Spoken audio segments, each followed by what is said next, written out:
কুষ্টিয়ায় দীর্ঘ বিরতির পর এবার আমনের বাম্পার ফলন হলেও উৎপাদনে বাড়তি খরচের পাশাপাশি বাজারের দাম কমতির দিকে থাকায় কৃষকের মুখে নেই হাসি। দেবাশিস দত্তের রিপোর্ট, জানাচ্ছেন ইসরাত জাহান। অগ্রহায়ণের বাতাসে এখন নতুন ধানের মিষ্টি গন্ধ। আমন ধান ঘরে তুলতে ব্যস্ত কৃষাণীরা। তবে এবার উঠতি বাজারে উৎপাদন খরচ পড়েছে বেশি, সেই সাথে বাজারের দাম উঠছে না চালের। এতে দুশ্চিন্তায় পড়েছেন কুষ্টিয়ার চাষিরা। ধানের দামটা নাই, 1100 1150 টাকা মন ধান। চাষির আমাদের তো লস, সারের দাম বেশি, লেবারেরও দাম বেশি। আমার তো আর ধরেন তো উপায় নাই। বিষের যে দাম বাড়েছে, সারের যে দাম বাড়েছে, ওই তুলনায় ধানের কোনো দাম নাই।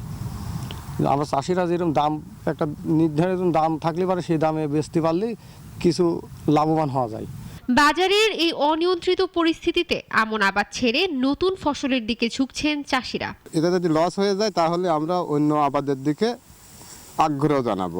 খরচের তুলনায় ধানের দাম পাচ্ছি না, এরকম হলে আমাদের আবাদ সাইড দিতে হবে। এই আবাদ, ধানের আবাদ সাইড দিয়ে আমার কুসুর মুসুর অন্যদিকে যেতে হবে। কৃষি বিভাগ বলছে এবার কুষ্টিয়ায় ৮৮,০০০ হেক্টর জমিতে আমনের আবাদ হয়েছে, যেখান থেকে প্রায় ৪ লাখ মেট্রিক টন আমন পাওয়া যাবে। কিন্তু এবার গত বছরের তুলনায় ধানের দাম মনে অন্তত ১০০ টাকা কমেছে। ফসল কর্তন করে কৃষকেরা খুবই সন্তুষ্ট এবং মোট ফসল কর্তন সম্পন্ন হলে 4,82,835 মেট্রিক টন ধান উৎপাদন হবে আমাদের লক্ষ্যমাত্রা অনুযায়ী। তো বিভিন্ন ফসল কর্তন করে যেটা প্রতীয়মান হচ্ছে, আশা করা যায় এবছর আমনের একটি বাম্পার ফলন অনুষ্ঠিত হবে।